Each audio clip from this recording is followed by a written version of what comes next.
الحمدللہ وکفا وسلام علی عبادہ الذین اصطفیٰ اما بعد فاعوذ باللہ من الشیطان الرجیم بسم اللہ الرحمن الرحیم وما ابرئ نفسی ان النفس لامارۃ بالسوء الا ما رحم ربی۔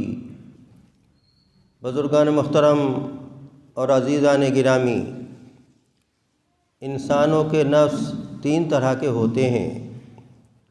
ایک نفس امارہ ہوتا ہے، ایک لوامہ ہوتا ہے، ایک مطمئنہ ہوتا ہے۔ کافروں کا نفس تو امارہ ہی ہوتا ہے۔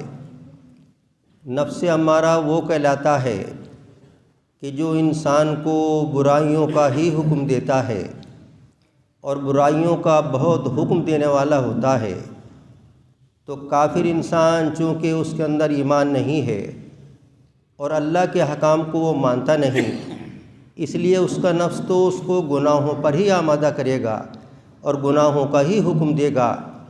تو جتنے کفار ہیں ان سب کا نفس امارہ ہی ہوتا ہے۔ اور ایمان والوں میں وہ حضرات کہ جو اللہ کا خوف نہیں رکھتے، گناہوں سے نہیں ڈرتے، اللہ کے عذاب سے نہیں ڈرتے، گناہوں میں ملوث رہتے ہیں اور گناہ کرتے ہوئے ان کو کوئی خوف و ہراس نہیں ہوتا۔ ایمان والوں میں ایسے حضرات جو فسق و فجور میں مبتلا ہوتے ہیں ان کا نفس بھی عام طور سے امارہ ہی ہوتا ہے، یعنی ان کو برائیوں کا بہت حکم دینے والا ہوتا ہے۔ اور جب ایمان والا اللہ کا ذکر کرتا ہے، اللہ کے احکام پر عمل کرتا ہے، اللہ کی طرح متوجہ ہوتا ہے اور کچھ مجاہدہ کرتا ہے، نفس کے خلاف کام کرتا ہے، تو پھر اس کا نفس امارہ سے لوامہ بن جاتا ہے۔ نفس لوامہ وہ ہوتا ہے کہ جو برائیوں کو پورے طور سے تو نہیں چھوڑتا لیکن برائیوں سے بچنے لگتا ہے، برائیوں سے احتیاط کرنے لگتا ہے، اور اس سے کوئی گناہ ہو جاتا ہے تو پھر وہ نفس اس کو ملامت بھی کرتا ہے کہ تجھے یہ کرنا چاہیے نہ تھا، تو نے یہ کیا، اچھا نہیں کیا، اور ملامت کرتا رہتا ہے۔ توبہ کی توفیق مل جاتی ہے۔ تو جب انسان اللہ کا ذکر کرتا ہے، اللہ کی طرف متوجہ ہوتا ہے، اللہ کے احکام پر عمل کرتا ہے، کچھ مجاہدہ کرتا ہے، تو اس کا نفس امارہ سے لوامہ بن جاتا ہے۔ نفس لوامہ بھی بہرحال غنیمت ہے۔ اور پھر اس کے بعد میں جب انسان اللہ کی راہ میں اور ترقی کرتا ہے، اللہ کے ذکر میں اور ترقی کرتا ہے، خوب مجاہدہ کرتا ہے، اللہ کے احکام پر اہتمام سے عمل کرتا ہے، تو پھر اس کا یہ نفس لوامہ سے مطمئنہ ہو جاتا ہے۔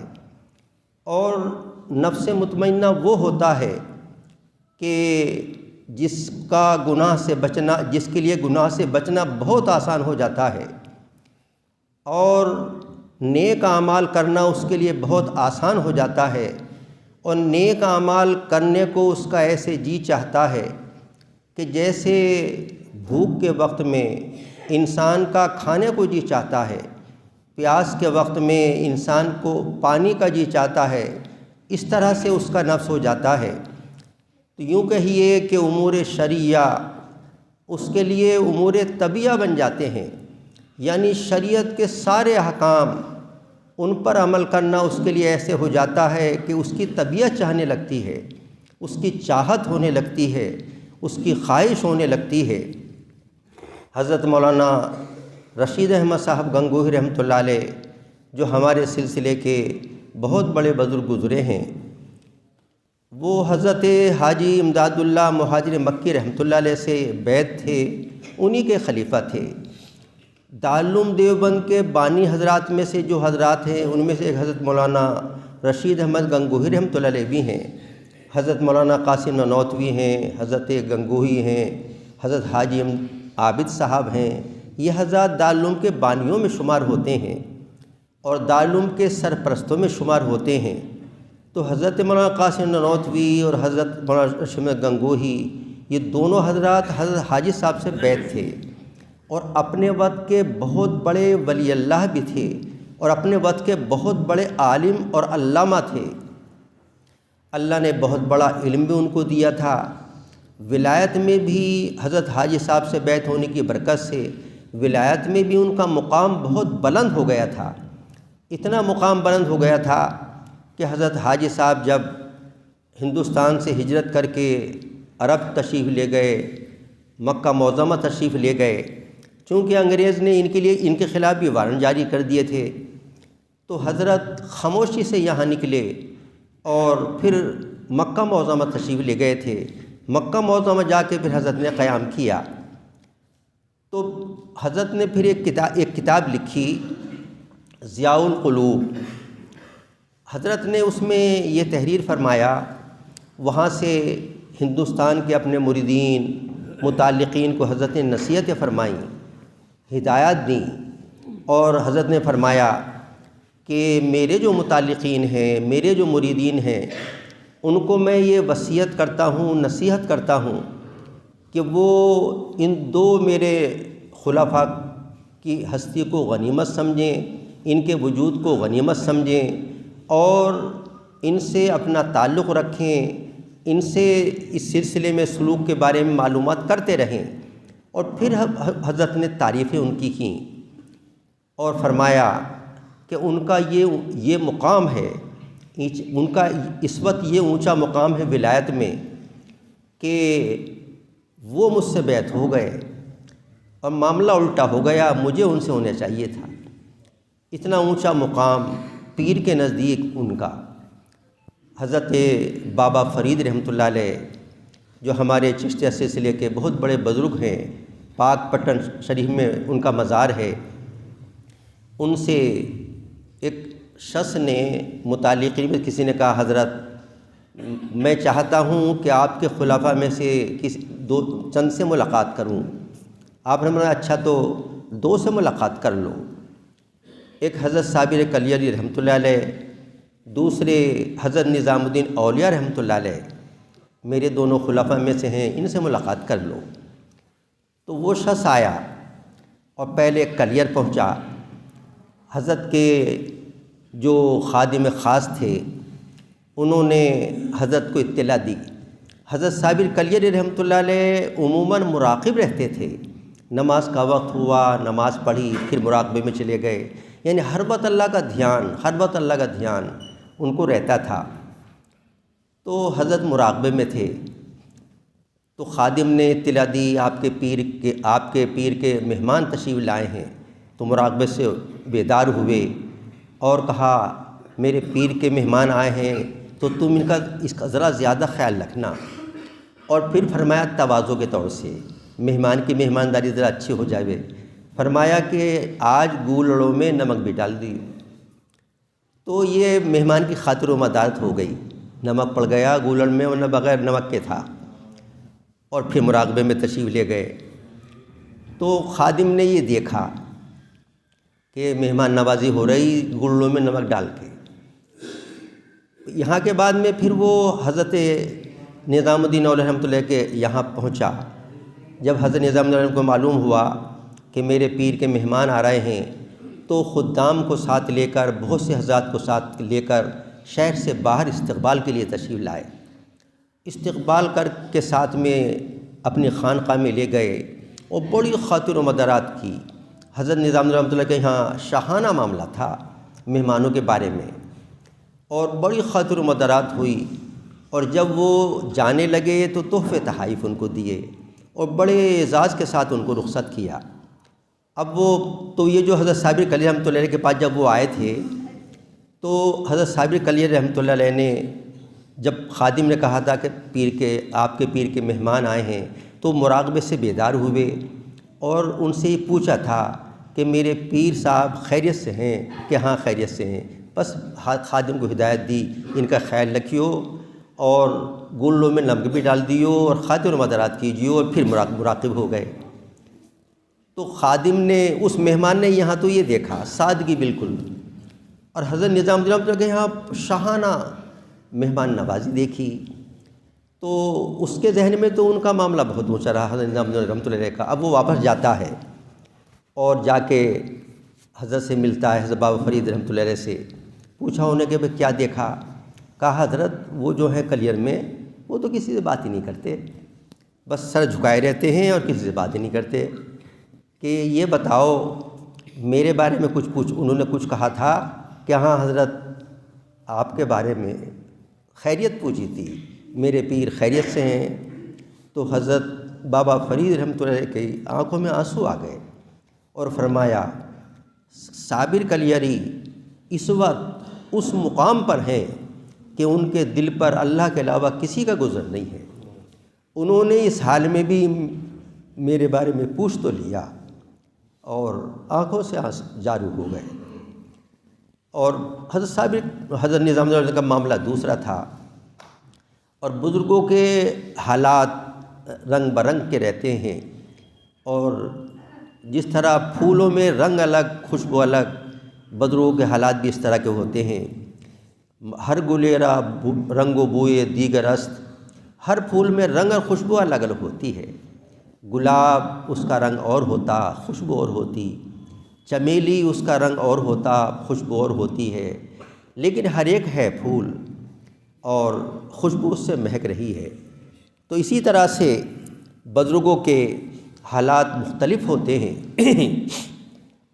تو میں یہ عرض کر رہا تھا کہ حضرت گنگوہی رحمۃ اللہ علیہ اور حضرت مولانا قاسم نانوتوی رحمۃ اللہ کے بارے میں حضرت حاجی صاحب نے فرمایا، پیر نے مریدوں کے اپنے مریدین خلفاء کے لیے فرمایا کہ ان کا اتنا اونچا مقام ہے کہ مجھے ان سے بیعت ہونا چاہیے تھا، وہ مجھ سے ہو گئے، اور ہدایت دی کہ ہندوستان کے رہنے والے اپنا رابطہ ان دونوں سے رکھیں۔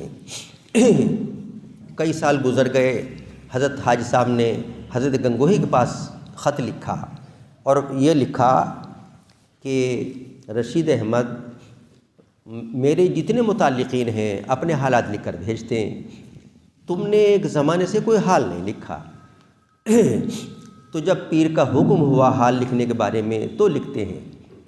اور انہوں نے 3 باتیں انہیں فرمایا کہ حضرت حال تو حال والے کا ہوتا ہے، میرا تو کوئی حال ہی نہیں ہے، البتہ آپ سے بیعت ہونے کی برکت سے 3 چیزیں مجھے حاصل ہوئی ہیں۔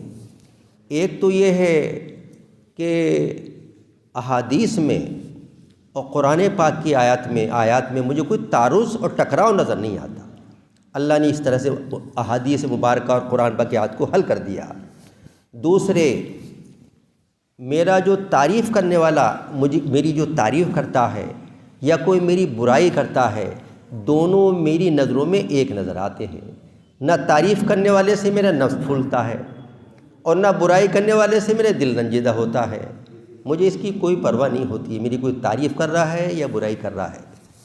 تیسری بات تھی جو اس وقت مقصود تھی بیان کرنی، فرمایا کہ آپ کے بیعت ہونے کی برکت سے امور شرعیہ میرے لیے امور طبیعہ بن گئے، یعنی شریعت کے جتنے احکام ہیں، شریعت کی جتنی چیزیں ہیں، وہ میری طبیعت بن گئی کہ میری طبیعت چاہتی کرنے کو ان کو۔ نماز کا وقت آتا ہے تو طبیعت بے چین ہوتی ہے، جیسے بھوک کے وقت میں کھانے کو طبیعت بے چین ہوتی، پیاس کے وقت میں پانی پینے کو طبیعت بے چین ہوتی ہے، اسی طرح سے شریعت کے چیزوں کرنے کو طبیعت بے چین ہوتی اور ان میں لذت آتی ہے۔ امور شرعیہ امور طبیعہ بن گئی۔ جب انسان کا نفس مطمئنہ ہو جاتا ہے تو امور شرعیہ امور طبیعہ بن جاتے ہیں، شریعت کی چیزوں کرنے میں لذت آتی ہے، مزہ آتا ہے، جی چاہتا ہے۔ اگر کوئی چیز چھوٹ گئی تو بے چینی ہوتی ہے، کوئی چھوٹے سے چھوٹا نیک عمل چھوٹ گیا بے چینی ہوتی ہے، گناہ کا معاملہ تو بہت دور کا ہوتا ہے، چھوٹا سا عمل بھی چھوٹ گیا بے چینی ہو جاتی۔ حضرت امیر معاویہ رضی اللہ تعالیٰ عنہ بادشاہ وقت ہیں، خلیفہ وقت ہیں، اور اپنی خلافت کے زمانے میں بھی کوئی تہجد ان کی فوت نہ ہوتی تھی۔ ایک مرتبہ تہجد رہ گئی تو بڑا غم ہوا، حالانکہ تہجد فرض تو ہے نہیں، تہجد واجب تو ہے نہیں، نفل اور سنت ہے، کوئی نہ پڑھے کوئی گناہ نہیں، سالوں نہ پڑھے کوئی اللہ کے یہاں پکڑ نہیں ہونی، نہ کوئی گناہ، پڑھے گا تو ثواب ملے گا۔ تو ایک رات تہجد فوت ہو گئی تو دن بھر اس کا غم رہا، اور اللہ سے عرض کرتے رہے اللہ میری تہجد فوت ہو گئی، افسوس میری تہجد فوت ہو گئی، اور یہ بات ذہن میں آتی ہے اور آنکھوں سے آنسو جاری، سارا دن اسی غم میں اور سوزو اور اللہ سے تذکرہ کرنے میں گزرا۔ اب دوسری رات ہوتی ہے، حضرت امیر معاویہ سو جاتے ہیں، تو آخری رات میں تہجد کے وقت میں ان کے مکان کے اندر ایک شخص کھڑا اور وہ آواز دے رہا ہے امیر المؤمنین امیر المؤمنین اٹھ جاؤ اٹھ جاؤ۔ آنکھ کھلی، دیکھا تو دروازہ بند، زنجیر بھی بند، اور وہ آدمی اندر کھڑا ہے۔ تو تعجب ہوا یہ کون ہے؟ پوچھا بھائی تم کون ہو؟ کہ یہ مت پوچھو کون ہو، اپنا کام کر لو، تہجد پڑھ لو۔ کہ نہیں تمہیں بتانا پڑے گا تم ہو کون؟ کہا میں ہی بدنام زمانہ ابلیس ہوں۔ کہا تم ابلیس ہو، تمہارا کام سلانا ہے اٹھانا، تم اٹھا کیوں رہے ہو؟ تمہارا کام تو سلانا ہے، نیک عمل سے محروم کرنا ہے۔ کہا اس بات کو مت پوچھو، اپنا کام کر لو۔ کہ نہیں بدانا تمہیں یہ بھی پڑے گا۔ اس نے کہا بات یہ ہے کل جو تمہاری تہجد فوت ہوئی تھی میں نے تو کرائی تھی، سلا دیا تھا، تہجد فوت کرا دی تھی، لیکن ہوا بھی یہ کہ سارے دن آپ رونے میں گزار دی، غم میں گزار دیا، تو اس کی وجہ سے تو آپ کی نیکیاں بہت بڑھ گئیں۔ تو میں نے سوچا ایک ہی تہجد پڑھتے رہے غنیمت ہے، ورنہ تو آپ کے جو کتنے نیکیاں بڑھ جائیں گی۔ تو حضرت امیر معاویہ کی ایک نیکی رہ گئی، اس کا اتنا غم ہو رہا ہے، یہ ہے نفس مطمئنہ کہ کوئی نیک عمل اگر چھوٹ گیا چھوٹا سا بھی تو غم ہوتا ہے، افسوس ہوتا ہے، اور نیک کام کرنے میں لذت آتی ہے۔ حضور ارشاد فرماتے ہیں جعلت قرۃ عینی فی الصلاۃ، میری آنکھوں کی ٹھنڈک نماز میں ہے۔ ہمارے نبی وسلم کی آنکھوں کی ٹھنڈک نماز میں ہے، ہماری آنکھوں کی ٹھنڈک تو کچھ اور میں ہے، اور آپ فرما رہے ہیں میری آنکھوں کی ٹھنڈک نماز میں ہے۔ تو آپ کو نماز میں کتنا لطف آتا ہوگا، آپ کو نماز میں کتنا مزہ آتا ہوگا۔ حضرت ثابت بنانی رحمۃ اللہ علیہ، حضرت شیخ نے فضائل اعمال میں واقعہ لکھا ان کا، حضرت ثابت بنانی رحمۃ اللہ علیہ ایک بزرگ گزرے ہیں، ان کا جب انتقال ہوا تو ان کے لیے بغلی قبر بنائی گئی۔ تو بغلی قبر میں کچی اینٹیں بعد میں لگائی جاتی ہیں، تو آخر میں جو کچی اینٹیں لگا رہا تھا جو شخص، تو اس نے ذرا اندر کو جو نظر ڈالی تو دیکھا کہ حضرت ثابت بنانی رحمۃ اللہ علیہ تو کفن اوڑھ کر کھڑے ہو کر نماز پڑھ رہے ہیں۔ تو اب اس سے یہ بھی معلوم ہوا کہ مومن کی قبر تو اللہ ویسے ہی بہت کشادہ کر دے۔ اب لوگوں کے ذہن میں جو ہی رہتا ہے کہ جب قبر کھودو تو جس میں میت کو لٹایا جاتا ہے کم سے کم اتنی گہری تو ہونی چاہیے کہ جب منکر نکیر آ کے بٹھامیں تو تختے میں سر نہ اڑے۔ تو بھی منکر نکیر ہماری اس کے محتاج ہوں گے؟ عالم بالا کا معاملہ ہے، اللہ خود کر لے گا، اس کی ضرورت تھوڑی ہے۔ تو وہ جو ذہن میں ہے وہ سب بے دلیل و بے اصل ہے، وہ معاملہ عالم بالا کا ہے۔ جب بغلی قبر بنائی جائے گی تو میت کو بیٹھنے کی جگہ بنائی جاتی، بغلی قبر ہے وہ تو، لیکن جب نیک انسان ہوگا تو اس کی قبر اتنی کشادہ کر دی جائے گی جہاں تک اس کی نظر جائے، اور گناہ گار ہوگا تو قبر اتنی تنگ کر دی جائے گی پسلیاں ایک دوسرے میں داخل ہونے لگے گی۔ ایسا ہوگا، وہ عالم بالا کا معاملہ ہے، ہمیں اس کی فکر کی ضرورت تھوڑی ہے۔ تو حضرت ثابت بنانی رحمۃ اللہ کو دیکھا کہ انہوں نے تو کفن اوڑھا اور نیت باندھ کے کھڑے ہیں قبر کے اندر۔ انہوں نے اپنے ایک ساتھی کو بلایا کہ دیکھو یہ کیا ہو رہا ہے۔ انہوں نے دیکھا نماز پڑھ رہے ہیں، تو وہ تو نماز میں مصروف ہو گئے، منکر نکیر آئیں گے تو کب سوال کیا ہوگا یا نہ کیا ہوگا اللہ جانے، لیکن وہ نماز پڑھنے میں مصروف ہو گئے۔ گھر آ کے ان کے اہلیہ سے پردے سے معلوم کیا کہ ہم نے حضرت ثابت بنانی کو ایسے دیکھا، قبر میں نماز پڑھتے ہوئے دیکھا، ان کا عمل کیا تھا؟ تو بیوی نے بتایا رات کو اللہ کی عبادت کرتے تھے، تہجد پڑھتے تھے، صبح ہوتی تو مناجات میں مصروف ہو جاتے، اور اللہ سے یہ دعا بھی کرتے تھے اے اللہ قبر میں آپ کسی کو نماز کی اجازت دیں تو مجھے ضرور دے دیجیے، میرا گزارا قبر میں بغیر نماز کے نہ ہونے کا۔ قبر وہ جگہ ہے کہ جب منکر نکیر کے سوالات کے جواب دے دے گا مردہ تو فرشتے کہہ دیں گے نم کا نومت العروس، ایسے سو جا مزے کے ساتھ، راحت سکون کے ساتھ جیسے دلہن سویا کرتی۔ تو وہ تو جزا کی جگہ ہے، آرام کی جگہ ہے، جنت کی کھڑکی کھول دی جائے گی، اس کے نیچے جنت کے فرش بچھا دی جائیں گے، آرام کی جگہ ہے، لیکن ان کو لذت محسوس ہو رہی ہے نماز میں۔ یہ ہے نفس مطمئنہ والی بات کہ جب انسان کا نفس مطمئنہ ہو جاتا ہے تو شریعت کی چیزوں میں لذت آنے لگتی ہے اور شریعت کے امور اس کی طبیعت بن جاتی ہے، طبیعت کرنے کو جی چاہتا ہے۔ ایک گورکن کا واقعہ ایک کتاب میں پڑھا، وہ قبر کھودتا تھا، قبر تو ایک جگہ اس نے قبر کھودی، جب نیچے وہ کھودا تو ایک بڑا پتھر جو قبروں پہ لگا دیا جاتا ہے وہ نظر آیا، تو جب اس نے وہ پتھر ہٹایا تو عجوبہ دیکھا، وہ عجوبہ یہ دیکھا کہ نیچے اس نے دیکھا کہ ایک تخت بچھا ہوا ہے، اس تخت پہ ایک بزرگ بیٹھے ہیں، ان کے سامنے قرآن پاک کھلا ہوا ہے اور تخت کے نیچے چھوٹی سی نہر بہہ رہی ہے، اس کے نیچے انہوں نے سر اٹھایا، جب روشنی ہوئی تو سر اوپر کو اٹھایا اور کہا کیا بات ہے، کیا قیامت قائم ہو گئی؟ کہ نہیں، قیامت تو قائم نہیں ہوئی۔ کہ اچھا تو اسے ڈھک دو، اللہ تم پہ رحم کرے۔ اس نے ڈھک دیا، لیکن دل کے اندر یہ ہے کہ میں کسی سے بتا دوں۔ رات کو خام میں وہ بزرگ آئے اور کہا کہ کسی سے بتا مت دینا، اگر تم نے بتا دیا مصیبت میں مبتلا کر دیے جاؤ گے۔ تو پھر اس نے بتایا نہیں، ورنہ وہاں تو میلہ لگ جاتا۔ تو وہ بزرگ، انہیں قرآن پاک کی تلاوت میں اتنا مزہ آتا ہوگا کہ قبر میں بھی تلاوت کی چاہت ہوئی اور اللہ نے پوری کر دی۔ یہ ہے کہ جب انسان کا نفس مطمئنہ ہو جاتا ہے تو گناہوں سے بچنا بہت آسان اور نیک اعمال کرنا بہت سہل، اور نیک کاموں میں جو ہے اللہ لذت ڈال دیتا ہے اور مزہ ڈال دیتا ہے۔ صحابہ کرام ہیں، نماز پڑھ رہے ہیں، تیر پہ تیر آ کے لگ رہا ہے، لیکن نیت توڑنے کو یہ نہیں چاہ رہا۔ تیر لگ رہے ہیں، نیت توڑنے کو، لیکن چونکہ ان کو پہرے دار بنایا تھا تو خطرہ محسوس یہ ہے کہ ایسا نہ ہو جان چلی جائے اور پہرے داری کا فریضہ چھوٹ جائے، اس لیے جلدی سے نماز پوری کر کے وہ نماز سلام پھیرا، اپنے ساتھی کو بیدار کیا۔ تو یہ ہے کہ نفس مطمئنہ ہو جاتا ہے تو پھر اللہ کے احکام پر عمل خوب ہوتا ہے، اس میں لذت بھی آتی ہے، اور انسان کا نفس جب مطمئنہ ہو جاتا ہے اور اللہ کے احکام پر عمل کرنا خوب آنے لگتا ہے تو اللہ کے یہاں پھر اس کا اعزاز بہت ہوتا ہے۔ موت کے وقت سے اعزاز شروع ہو جاتا ہے، قبر میں اللہ بڑی عزت دیتا ہے۔ حضرت عبداللہ ابن عباس رضی اللہ عنہ کے بارے میں آتا ہے کہ طائف میں رہتے تھے، تو جب ان کا انتقال ہوا تو لوگوں نے دیکھا کہ جب ان کو کفن پہنایا تو ایک خوبصورت پرندہ، بہت خوبصورت پرندہ کفن میں داخل ہو گیا۔ اب جو پھر تلاش کیا ملا نہیں، لیکن داخل ہوتے ہوئے دکھائی دیا۔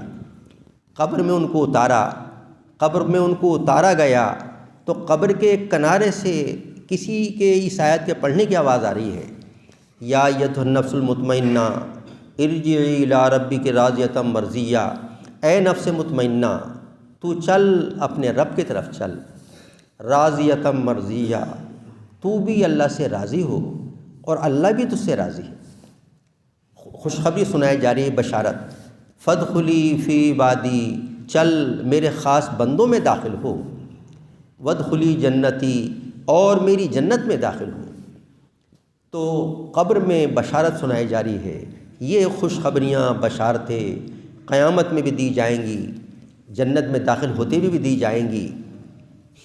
انسان کو ہمیں کوشش کرنی چاہیے کہ ہمیں ہمارا نفس امارہ سے لوامہ بنے، لوامہ کے بعد مطمئنہ بنے، اور جو کوشش کرتا ہے وہ مقصد کو پا ہی لیتا ہے۔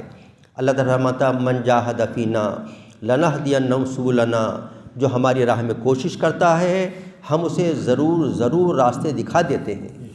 اور کوئی یہ کہے کہ وہ تو بڑے تھے ہم کہاں، یہ صحیح نہیں ہے۔